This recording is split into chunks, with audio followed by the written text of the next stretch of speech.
After 2 years in custody in China, accused of being a spy, a Canadian man has been released and sent home. Kevin Garratt was greeted by his wife after arriving in Vancouver.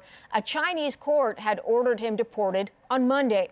Garratt is a missionary who once owned a cafe near the China-North Korea border. He was arrested in 2014 and charged with spying and stealing state secrets, charges he and his family denied.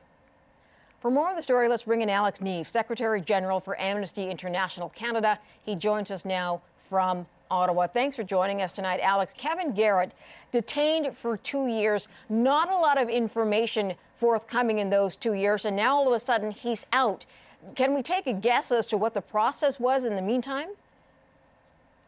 Well, I think there's been some very careful behind-the-scenes diplomacy that has probably played out both in China and in Canada at a variety of different levels. Certainly things that would have been done by embassy staff in Beijing, by foreign affairs officials back here in Ottawa, and that there have been numerous times when high-level visits, such as the Prime Minister's recent visit to China, have been used to raise the case as well.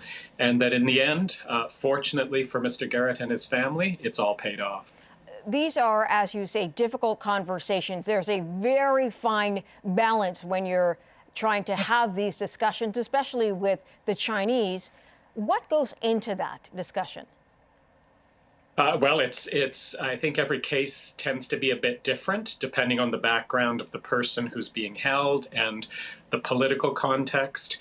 I think with China in particular, it's very important to ensure that the Chinese are given an option that doesn't feel like they're being dictated to by foreign governments. They're very resistant to international pressure. I think that's why at the end of the day, we saw this resolved not by the government themselves simply making a gesture and releasing him, but it happened through a court order, which certainly gives the impression that the Chinese legal system is playing out. Let's talk about another Canadian who remained in custody in China. His name is Hussein Chalil. What more do we know about his particular case?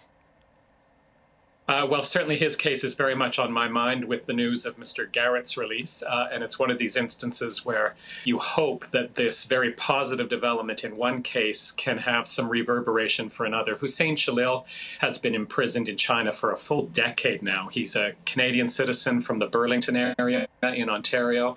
He's a Uyghur originally, which means he's from the Western District of China originally before he left China as a refugee and ultimately came to Canada. And is a Canadian citizen. The Uyghur people are very, very repressed and have a long history of human rights violations. And for 10 years, he's been held originally on a life prison sentence, and earlier this year that was reduced to a 20-year sentence, which was a glimmer of hope, perhaps. And let's now hope that this most recent development in Mr. Garratt's case can somehow be used as leverage towards Mr. Chalil's freedom as well. Do you think there is some momentum here for that?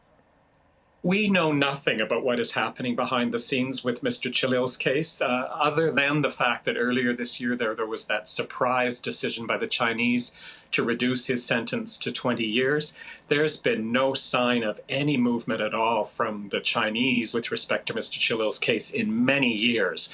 So let's hope that the fact that there was, after such long silence with respect to this case, some movement earlier this year, that Mr. Garratt's release seems to demonstrate some willingness to show goodwill to Canada, that's going to carry on for Mr. Chalil as well. He so much deserves his freedom.